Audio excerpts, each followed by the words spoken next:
ever launched a product? Or maybe just tried to get a project off the ground, when it feels like everyone's vying for the same resources. Yeah.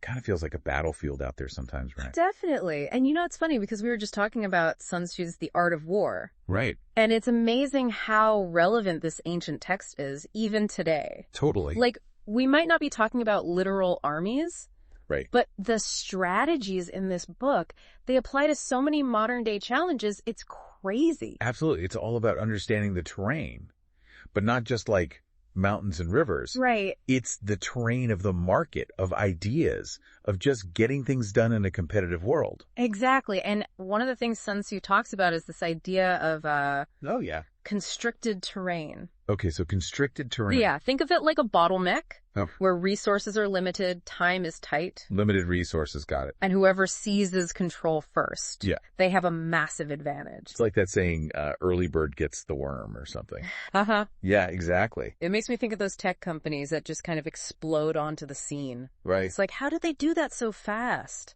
Well, they must have mastered this whole constricted terrain thing. Exactly. They understood the limitations, they grabbed the resources, they got their message out there before anyone else could even blink. So speed is key here. Absolutely. Speed and strategy. Now, this constricted terrain, it's just one of the 6 types of terrain that Sun Tzu outlines in The Art of War, right? Yep, that's right. I'm dying to dig into the others. Sure, let's... You've got some fascinating excerpts, and I think our listeners are going to be blown away by this. Definitely. I think one that might resonate is accessible terrain. Okay, accessible terrain. So that sounds pretty straightforward, right? Yeah. Think open spaces, easy movement. So like a wide open plain, you can go in any direction. Exactly. But even then... Oh, there's a but. Always a but.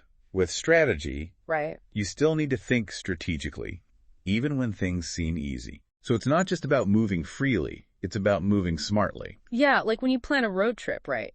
You've got the open highway, but you still got to plan your route, figure out where to stop, make sure you don't run out of gas. Oh, that's a good analogy. So even in accessible terrain, you need to secure your supply lines, figure out the most advantageous positions. Exactly. Sun Tzu talks about occupying the high ground. Right. So in our road trip example, maybe that's choosing the scenic route, the one with the best views, even if it takes a little longer. I like that, yeah. It's about making those strategic choices, even when you have a lot of options. Okay, I'm starting to see the bigger picture here. So we've got constricted terrain, we've got accessible terrain. Let's see what else. Ooh, how about entangling terrain? Now that one sounds kind of messy. Oh yeah, entangling terrain can be tricky. It's like you're in a dense forest, can't see where you're going. Right, lots of hidden dangers, you could easily get lost. And probably run into some unexpected trouble. Exactly, it's the kind of terrain that can turn against you quickly if you're not careful. Makes me think of those businesses that try to expand too quickly. Ah, yeah. They jump into a new market without really understanding it. And they get tangled up in all sorts of unexpected problems. Regulations, cultural differences, just not knowing how things work in that new environment. Exactly. Sun Tzu warns about this, charging blindly into entangling terrain. So it's not about avoiding it completely. Not necessarily. It's about approaching it with caution, having a plan, and knowing when to get out if things go south. Exactly. Gotta know when to leverage that element of surprise and when to make a strategic retreat. Okay, so we've got constricted, accessible, entangling. What's next? How about supporting terrain? That one sounds kind of neutral, like it doesn't really offer any clear advantages or disadvantages. That's the tricky thing about supporting terrain. It's like a stalemate waiting to happen. So neither side has a clear upper hand. Right, but Sun Tzu, he saw an opportunity here. Okay, so how do you turn a seemingly neutral situation into an advantage? Well, he talks about luring the opponent out. Luring them out. Yeah, making them think you're weak. Oh, so it's about deception. Exactly. And then when they overextend themselves, you strike. This is like a chess game where both players are equally matched and you've got to find a way to break the deadlock. That's a great analogy. Okay, so we've got constricted terrain, accessible terrain, entangling terrain, and now supporting terrain. You're keeping track. Good. Of course. Now, what about precipitous terrain? Does this involve actual cliffs and mountains, or are we still being metaphorical here? Well, it definitely applies to actual cliffs and mountains. Right. But we can think about it metaphorically, too. So like having the high ground in a situation. Exactly. You have a better view, you're harder to attack. In a business context, maybe that's having a really strong brand reputation. Yeah. Or a loyal customer base that kind of acts as a defense against competitors. Exactly. Sun Tzu really emphasized the defensive benefits of precipitous terrain. Makes sense. Attacking uphill is always going to be harder. It's about choosing your battles wisely. So you don't want to waste your energy on an uphill battle if you don't have to.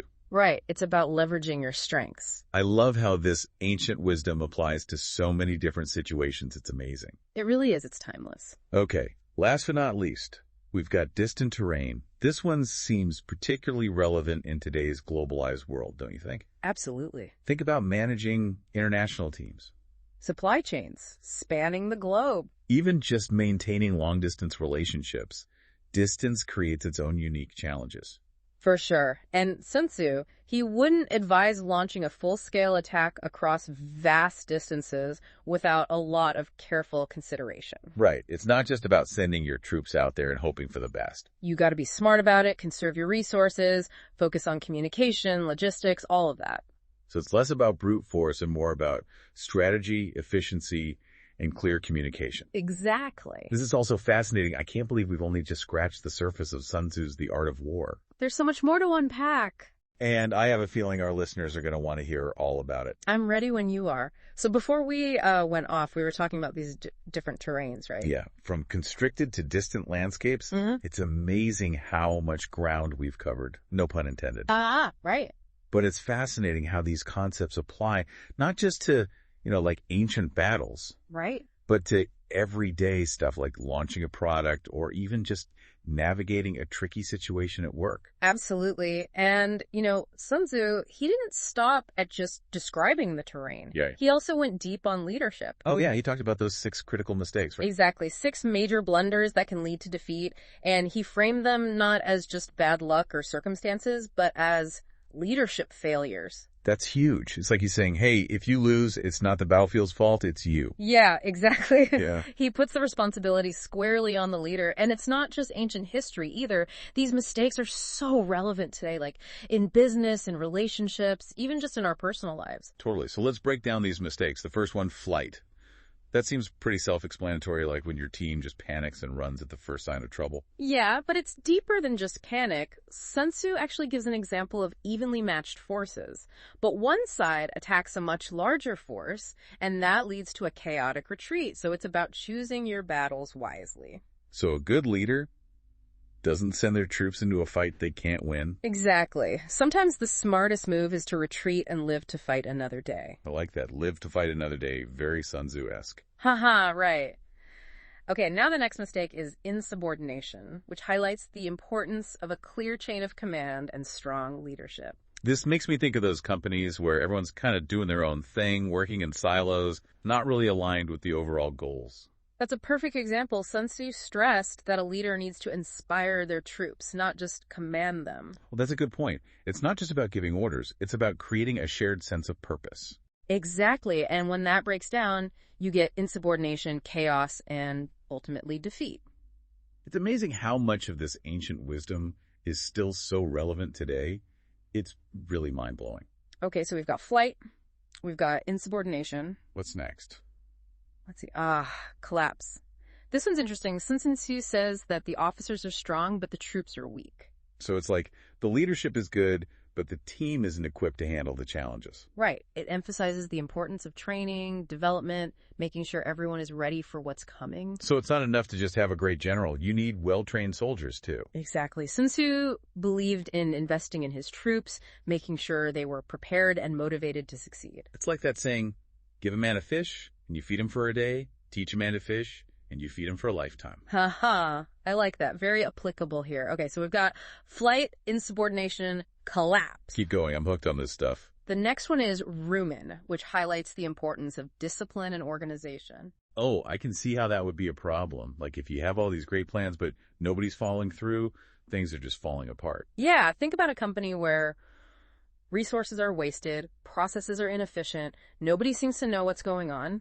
It's like that feeling of being stuck in a bureaucratic nightmare. Just endless red tape and no clear decision-making. That's a great analogy. Sun Tzu really stressed the importance of having clear structures, efficient processes, a shared understanding of the goals. It's all about having your ducks in a row, so to speak. Exactly. Okay, so we've got flight, insubordination, collapse, ruin. What's next? Let's see. 2 more to go right. What's number 5? Right, number 5 is disorganization. And this one emphasizes the human element of leadership, managing emotions, maintaining morale. This feels really important, especially in those high-pressure situations where it's easy for everyone to kind of freak out. Exactly. Sun Tzu understood the power of psychology in warfare.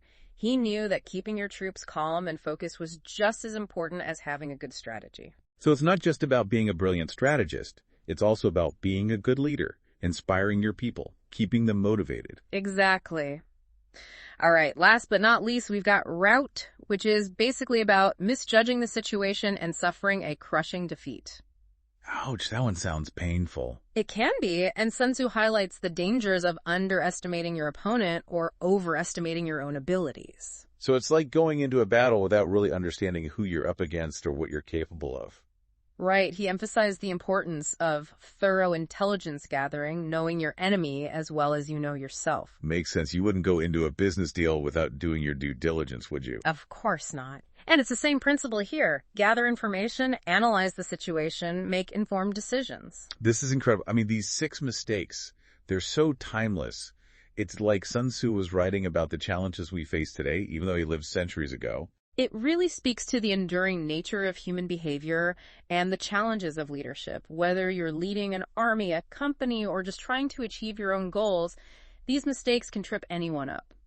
Okay, so we've talked about terrain, we've talked about leadership mistakes, but earlier we mentioned this idea of the ruler and how Sun Tzu believed that the general should ultimately serve the ruler's goals. Right, and this is where it gets really interesting. So if we're applying this to our modern lives, who is the ruler? That's the question we want you to think about. It's not like we have emperors dictating our every move. Right, but who or what is influencing your decisions? Is it your boss, your family, societal expectations, your own ambitions?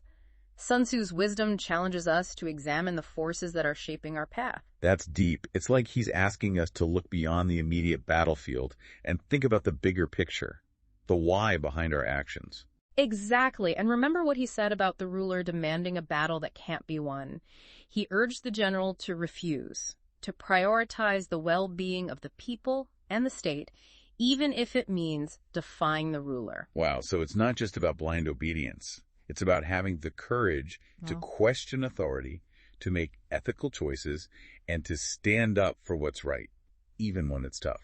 That's the heart of Sun Tzu's message. True leadership isn't just about strategy and tactics. It's about integrity, wisdom, and making those tough calls. So we've covered a lot of ground today, exploring terrain, leadership, the concept of the ruler. And I think there's one more crucial aspect of Sun Tzu's teachings that we need to unpack, and it might be the most powerful one yet. Okay, I'm intrigued. What is it? It's the art of knowing when not to fight. Okay, so back to Sun Tzu and this whole idea of knowing when not to fight. Right, so we've talked about terrain, leadership, even the concept of a ruler, but this is like the final level of Sun Tzu's wisdom. You said it might be the most powerful one? It really might be, because it kind of flips everything on its head.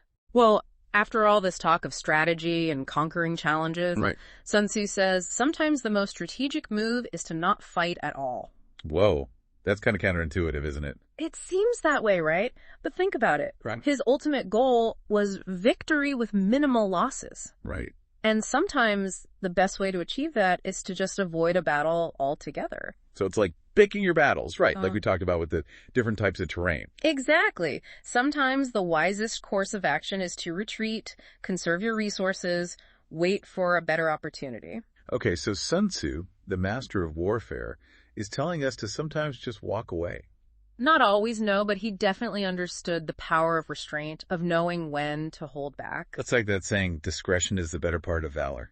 Yeah, exactly. And, you know, there's a great quote from Sun Tzu that sums this up perfectly. Oh, yeah. What is it? He says, he will win who knows when to fight and when not to fight. It's so simple, yet so profound, right? It really is. It's about having the wisdom to know when a battle is just not worth it. Makes me think about all those times I've gotten sucked into arguments that just went nowhere. Ah, yeah. Maybe Sun Tzu would say, just walk away. It's not worth your energy. It's about recognizing when the costs outweigh the benefits, when a conflict is just going to drain you and not lead to anything positive. So it's not about being passive, it's about being strategic, about choosing your battles carefully. Exactly. It's about being proactive, not reactive. This is such a powerful shift in perspective. And it ties back into that whole concept of the ruler that we were talking about. Right, how so? Well, Sun Tzu says that if the ruler demands a battle that can't be won, the general should refuse. Really? Defy the ruler? Yep. He believed that the well-being of the people, the long-term stability of the state, those were more important than blind obedience. So it's not just about winning at all costs, it's about having the courage to stand up for what's right, even when it's hard. Exactly. True leadership is about more than just strategy and tactics. It's about integrity, wisdom, and making those tough choices. This is incredible. I mean, Sun Tzu's wisdom is just as relevant today as it was centuries ago. Absolutely. And, his art of war isn't just about winning on a battlefield. Right. It's about winning in life. It's about mastering yourself, understanding the terrain, choosing your battles wisely. And sometimes knowing when to walk away. This has been such an incredible deep dive. Thank you so much for sharing your insights with us. It's been my pleasure. And, I hope our listeners have found this as fascinating as we have. I'm sure they have, and I hope they take Sun Tzu's wisdom to heart. Me too. Because it's not just ancient history, it's a roadmap for navigating the challenges we all face in our modern lives. So until next time, may you all find your own strategic brilliance and conquer your own personal battlefields. With a little help from Sun Tzu, of course. And remember, sometimes the greatest victory is choosing peace. Thanks for listening, everyone.